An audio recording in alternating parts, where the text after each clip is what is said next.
After Russia's laws became stricter and people became more competent in legal issues, the MFC scammers also had to change their scheme. They don't want to spend the next few years behind bars, so they're acting a little differently.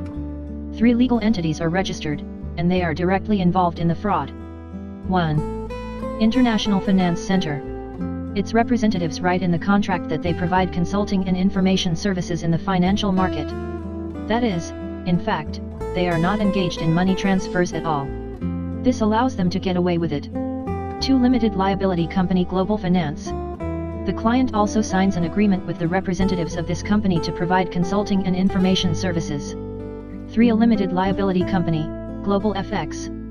The client signs a client agreement with this organization. It contains all common points of interaction between the company and the client.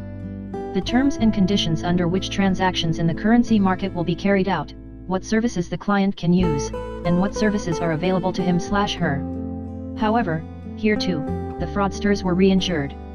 This company does not have a license in Russia, and therefore they have no right to work with people from this country.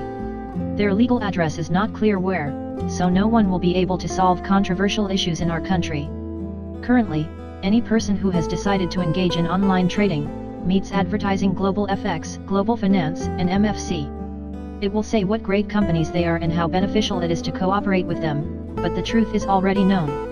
Analysts of these companies are constantly calling potential customers and filling their heads with nonsense, trying to get as much money from them, describing all the benefits of work. In large cities, such as Moscow and St. Petersburg, there are pseudo offices, where pseudo professionals sit, who help people to refill their accounts, in their personal offices.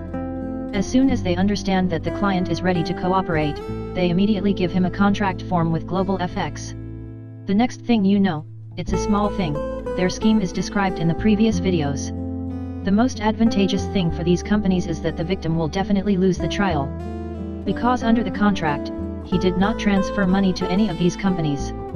Essentially, under his own responsibility, he contributed money to Forex. And they do not have a license in Russia, and the legal address is registered abroad.